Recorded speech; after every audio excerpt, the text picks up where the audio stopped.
Texas may be about to tear down one of its most iconic buildings, and what they build in its place could reshape downtown Dallas real estate for a generation. Mortgage rates just fell to their lowest level in more than 3 years. Big tech is outbidding home builders for land across the country, and it's happening right here in DFW's own backyard. And Sunday, Texas opened a brand new state park for the first time in 25 years. Welcome to Jesse's weekly DFW real estate update. I'm Jesse Showalter. Let's get into it.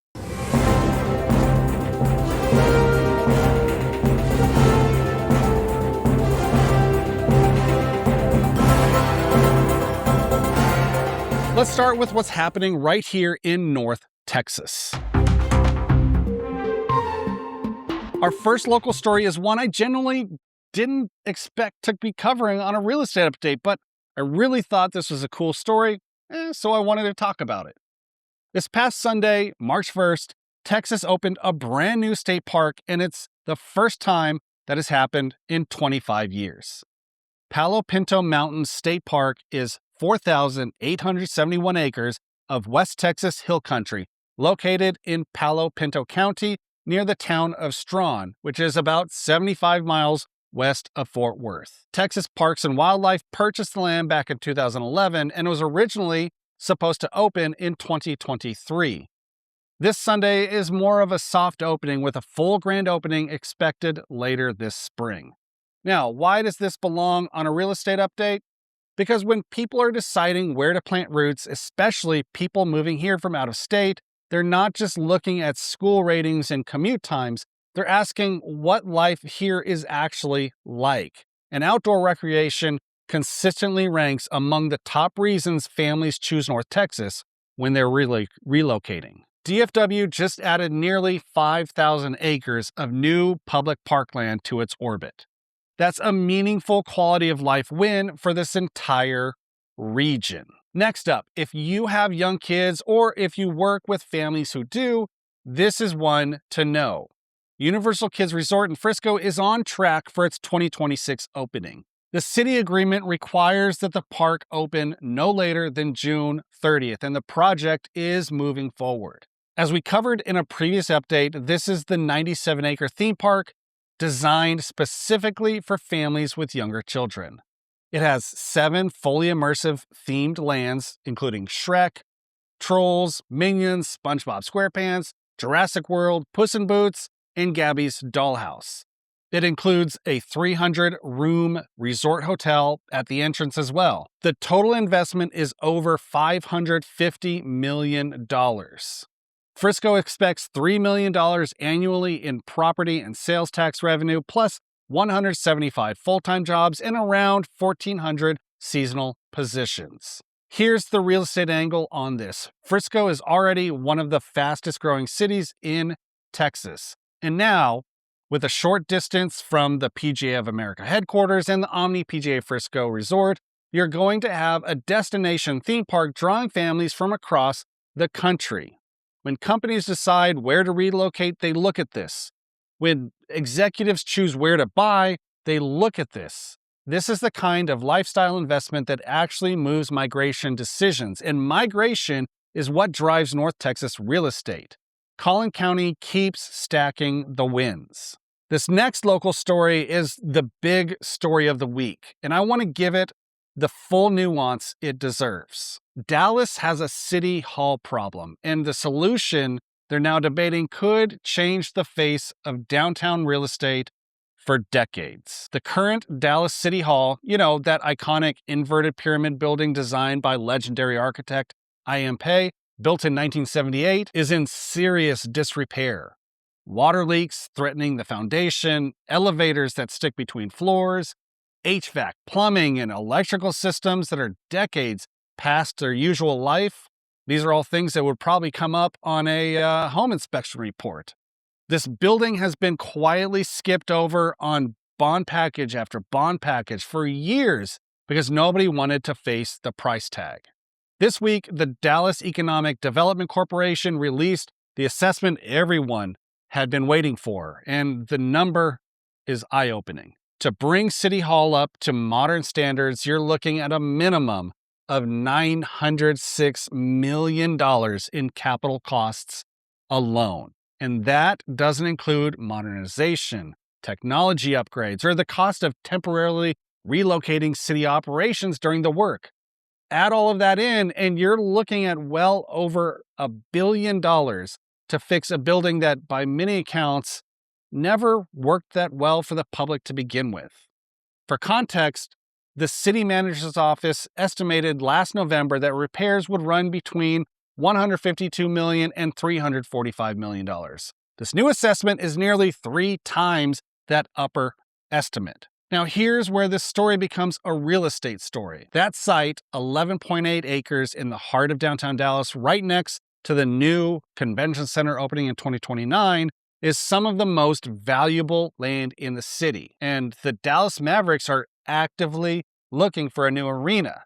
Their lease at American Airlines Center expires in 2031, and the team has been looking at 2 Dallas locations, and one of them is downtown.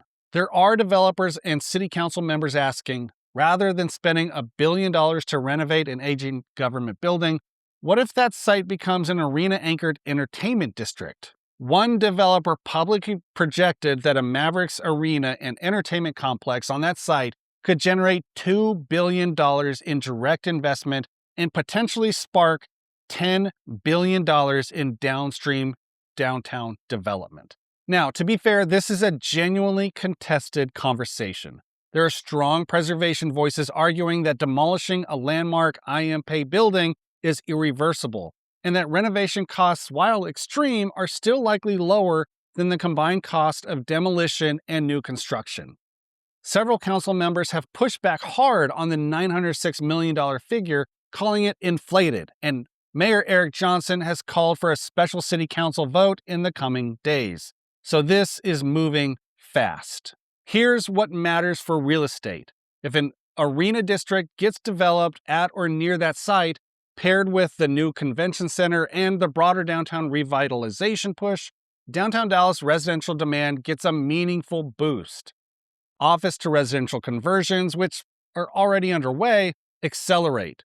The neighborhoods surrounding downtown Dallas become more attractive to buyers who want urban walkability with world-class entertainment. This is one of the most consequential land use decisions Dallas has faced in a generation, and we will all be watching it closely. What's happening here locally is being shaped by bigger forces at the national level. This week, I've got 2 national stories that directly connect to what you're seeing in the DFW market.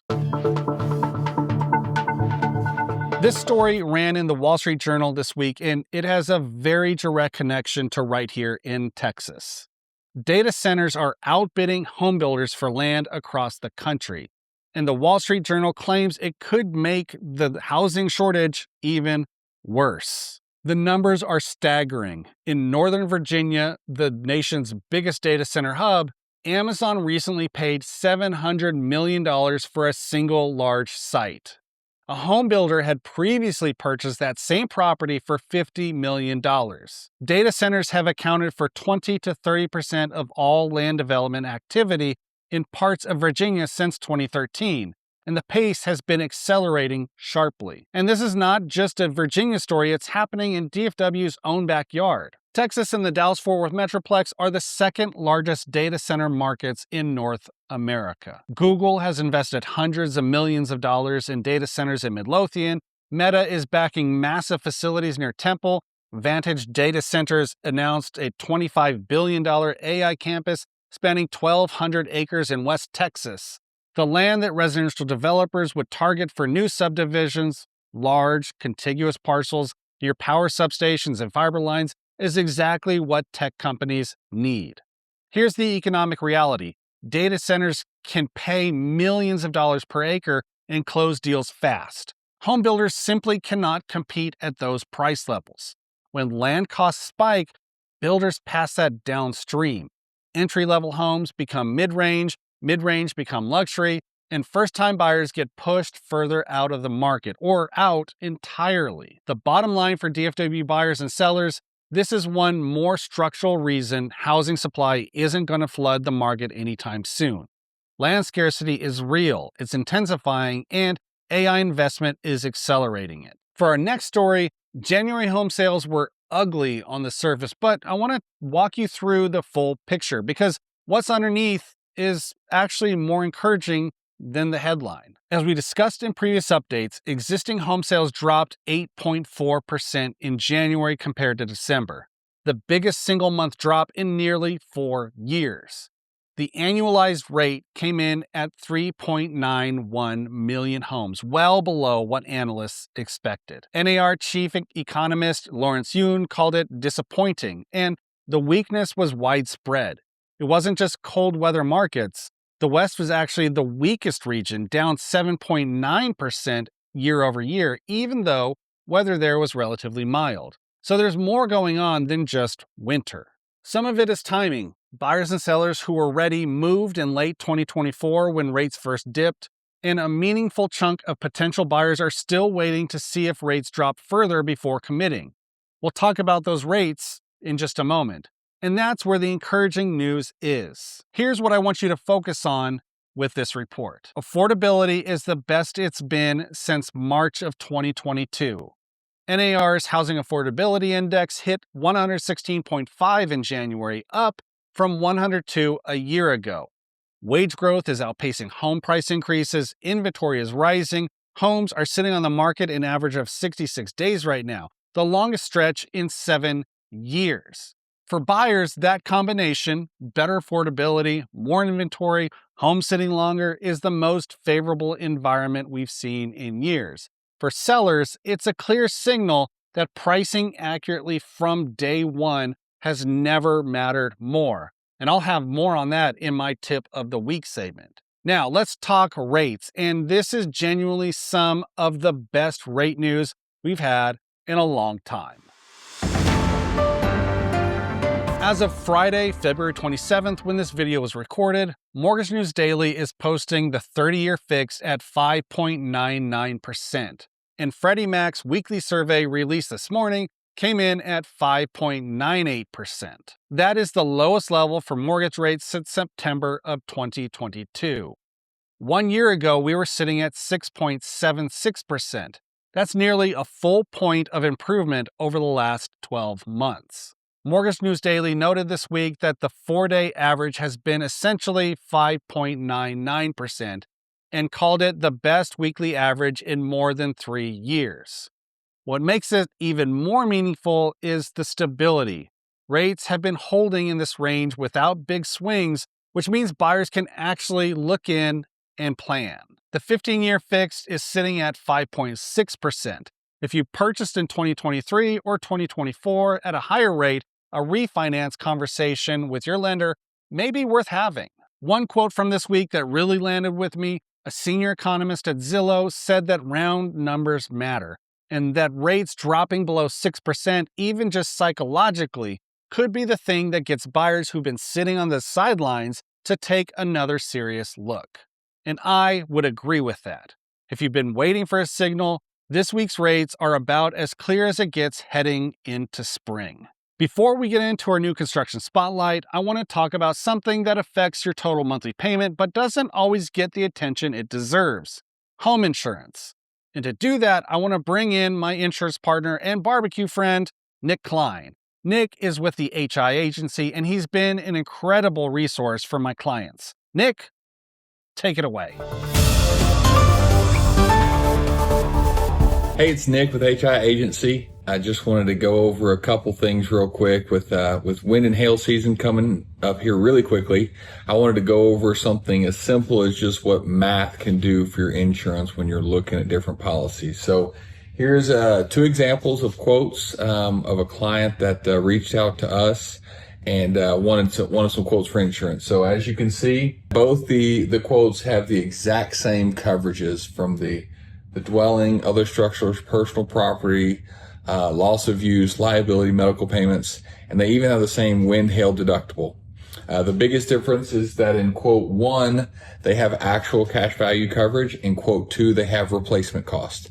Now, as you can see, the premium with actual cash value is $3,887 a year.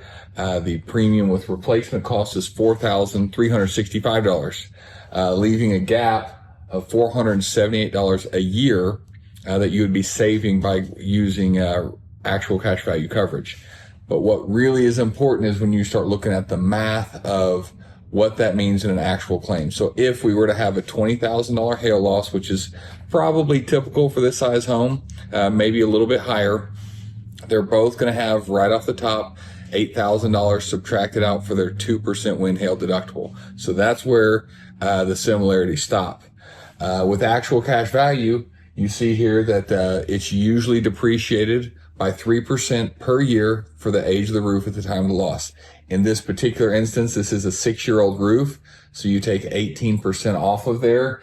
That means that you take the $12,000 after you subtract out the deductible, and you subtract out $3,600 in the depreciated amount, leaving you with a total of $8,400. Whereas with the replacement cost estimate, there is no depreciation, so you would get the full $12,000, which would be the total minus your deductible. So you can see that gap means that the replacement cost option would pay you in this scenario $3,600 more. When you look at that over, compare it to the savings, we're talking about like a 7.5-year payoff, which is a big deal in wind and hail terms. So that's something to think about. And this is the kind of thing that you need to know prior to hail season and definitely prior to a loss. So we have options. We'd love to discuss with you. Whether you're a client or not, we're here to help. Thanks. Nick, thank you for that. Great information as always. If you want to connect with Nick and his team at HI Agency directly, his information is in the description below. Whether you're buying new construction, a resale, or you just want to do a coverage review on a home you already own, especially given what's happening with rates in Texas, it is worth a conversation. On a personal note, Nick's team recently saved my family over $3,000 a year on home and auto insurance, so it would definitely be worth having a conversation.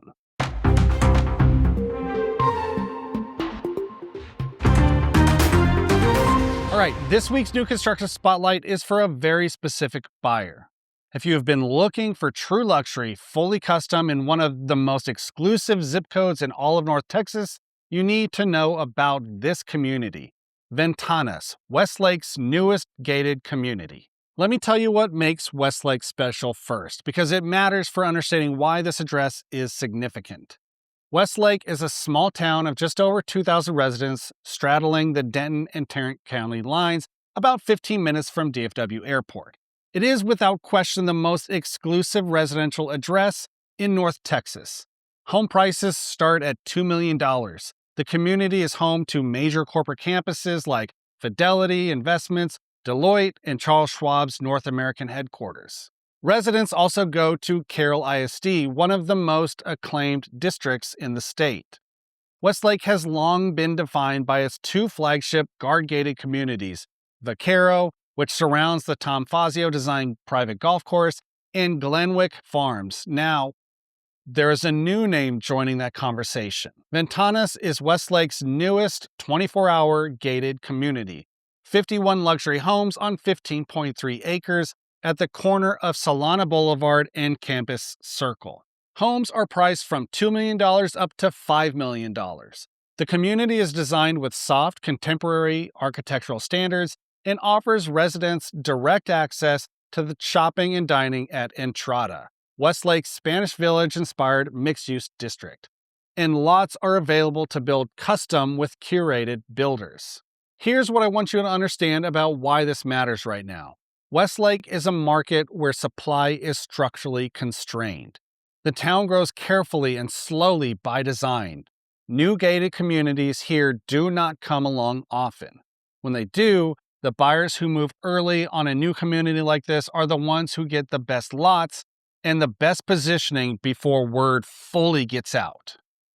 If you're in the luxury market and you've been shopping Vaquero or Quail Hollow, Ventanas is a fresh option in the same ecosystem, with a contemporary design standard and direct Entrada access that the older communities don't offer. Links and contact information for Ventanas are in the description below. Reach out to me directly if you want to explore this community. I'd love to walk you through it. Now it's time for Jesse's real estate tip of the week. And sellers, this week's tip is for you, and I want to be direct.